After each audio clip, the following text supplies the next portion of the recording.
Halo anak-anak, selamat datang kembali di kelas 5 virtual. Sudah siap ya kita belajar bersama-sama bersama Bu Guru Sri? Pada pertemuan kita kali ini, kita masih di tema 1, organ gerak hewan dan manusia. Subtema 1, organ gerak hewan, pembelajaran 5 dan 6. Sebelum belajar, tidak lupa Bu Guru selalu mengingatkan kalian untuk tetap menerapkan 3M ya. Yang pertama, mencuci tangan. Yang kedua, memakai masker. Dan yang ketiga, menjaga jarak. Tujuan pembelajaran kita hari ini ada 4. Yang pertama, dengan mengamati gambar, siswa dapat menjelaskan ciri-ciri hewan vertebrata secara tepat. Tujuan yang kedua, dengan mengamati gambar, siswa dapat menjelaskan ciri-ciri hewan avertebrata secara tepat. Tujuan yang ketiga, dengan penugasan, siswa dapat menyebutkan organ gerak hewan avertebrata beserta fungsinya secara tepat. Tujuan yang terakhir, dengan mengamati slide, siswa dapat menjelaskan corak gambar cerita secara tepat. Yang pertama akan kita bahas adalah mengenai penggolongan hewan berdasarkan ada tidaknya tulang belakang. Jadi berdasarkan ada tidaknya tulang belakang, hewan dibagi menjadi 2 jenis, yaitu vertebrata dan avertebrata. Apa itu vertebrata? Nah, vertebrata adalah hewan yang memiliki tulang belakang. Ya, adapun ciri-ciri hewan vertebrata antara lain, bagian organ dalamnya dilindungi oleh rangka dalam. Bagian terluar tubuh vertebrata berupa kulit yang tersusun atas epidermis atau lapisan luar dan dermis atau lapisan dalam. Kulit vertebrata ada yang tertutup dengan bulu dan ada juga yang tertutup dengan rambut. Jenis-jenis hewan vertebrata. Jadi hewan vertebrata ini atau hewan yang memiliki tulang belakang dibagi menjadi 5 jenis. Jenis yang pertama ada reptil. Contohnya ular, buaya, kura-kura, bunglon, dan masih banyak hewan-hewan reptil lainnya ya. Kemudian kelompok yang kedua atau jenis yang kedua ada aves. Burung-burungan, unggas-unggasan termasuk hewan aves ya. Contohnya ayam, kemudian burung hantu, burung kakak tua, bebek ya, masih banyak lagi contoh-contoh aves lainnya. Kemudian jenis yang ketiga ada pisces. Jadi pisces ini adalah jenis ikan-ikanan ya. Ada ikan nemo, kemudian ikan hiu, ikan lele, ikan emas, dan masih banyak ikan-ikan lainnya ya. Kemudian yang keempat ada mamalia. Nah, mamalia ini ada yang hidupnya di darat, tapi ada juga yang hidupnya di air. Contoh mamalia yang hidup di air adalah paus dan lumba-lumba. Jadi, paus dan lumba-lumba itu bukan ikan ya anak-anak. Paus dan lumba-lumba adalah mamalia karena mereka memiliki kelenjar susu atau mamae, di mana mereka juga berkembang biak dengan cara beranak, bukan bertelur. Sedangkan untuk mamalia yang hidup di darat, ada sapi, kelinci, dan masih banyak mamalia-mamalia lainnya. Dan jenis yang terakhir ada amfibi. Nah, amfibi ini contohnya ada kodok, katak, salamander. Apa sih bedanya kodok sama katak? Bukannya itu sama ya Bu Guru? Nah, jadi kodok dan katak itu memiliki perbedaan ya.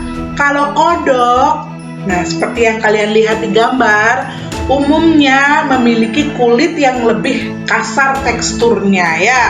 Sedangkan katak dia itu memiliki kulit yang teksturnya lebih licin dan berlendir ya anak-anak ya. Jadi kodok dan katak itu adalah hewan yang jenisnya berbeda ya. Kemudian avertebrata. Apa itu avertebrata? Nah, kalau vertebrata adalah hewan yang memiliki tulang belakang, avertebrata adalah hewan yang tidak memiliki tulang belakang. Ya.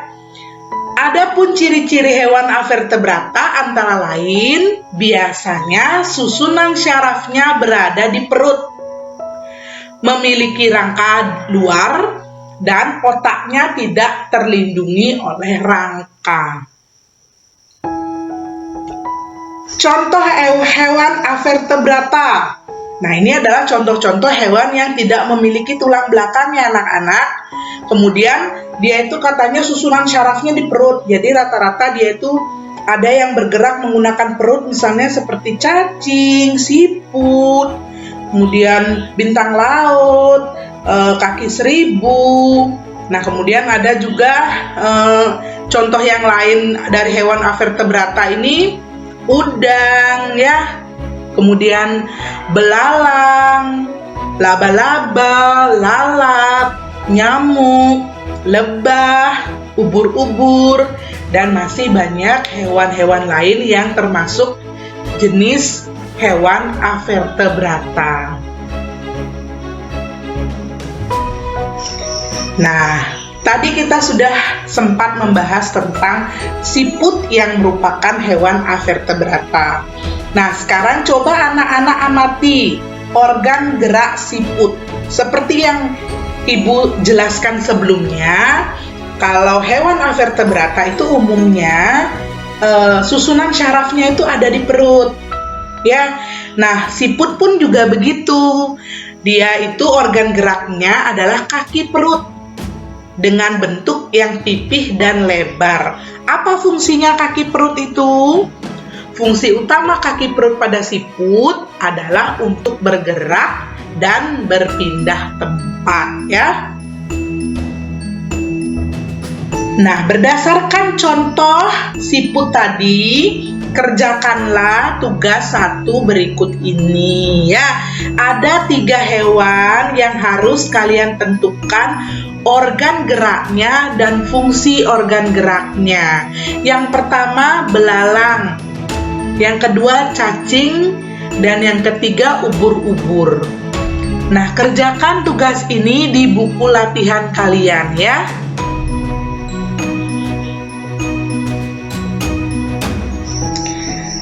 Pada pembelajaran sebelumnya, kamu telah mempelajari ragam gambar cerita atau ilustrasi. Dalam membuat gambar cerita, kamu juga harus mengetahui corak gambar cerita atau ilustrasi. Corak gambar cerita atau ilustrasi adalah sebagai berikut. Yang pertama, realis. Realis merupakan gambar yang dibuat seperti keadaan aslinya, baik bentuk, ukuran, dan tata letaknya. Contohnya seperti lukisan berjudul Kapal Dilanda Badai karya Raden Saleh berikut ini. Yang kedua ada karikatur. Karikatur merupakan gambar yang melebih-lebihkan atau mengubah dari objek aslinya. Gambar karikatur menyajikan objek dengan karakter yang lucu dan aneh. Biasanya, gambar karikatur mengandung kritikan dan sindiran. Nah, perhatikan contohnya. Coba lihat bagian kepala dari orang yang ada di contoh. Ukuran kepalanya lebih besar daripada ukuran tubuhnya yang lain ya. Jadi aneh dan terkesan lucu ya. Yang ketiga ada kartun. Kartun merupakan gambar yang berfungsi untuk menghibur dan berisikan humor. Gambar kartun dapat berupa tokoh binatang atau manusia. Nah, di contoh ini ada kartun yang tokohnya manusia ya, superhero. Kalau misalnya kartun yang contohnya binatang, misalnya Doraemon, itu kan adalah jenisnya adalah kucing ya, dan masih banyak kartun-kartun lainnya. Yang keempat ada dekoratif. Dekoratif adalah gambar yang disajikan dengan mengubah bentuk objek aslinya namun tanpa menghilangkan ciri khasnya. Nah, di contoh ini yang pertama ada bunga sakura. Ya, dirubah sedikit. Kalau bunga sakura itu kan biasanya pohonnya besar. Ini hanya digambarkan tangkainya saja, tapi tetap ciri khasnya tidak hilang, yaitu warnanya yang pastel pink biasanya kalau bunga sakura itu ya. Kemudian gambar yang kedua ada pemandangan gunung dan bukit. Dirubah sedikit warnanya jadi agak warna orange dan biru, tapi ciri khasnya ya sama, bentuknya tetap berupa gunung ya. Nah, kita sudah sampai di akhir pertemuan video ini. Terima kasih sudah menyimak video ini. Sampai jumpa di video-video berikutnya. Tetap semangat belajar dan semangat sehat. Sampai jumpa.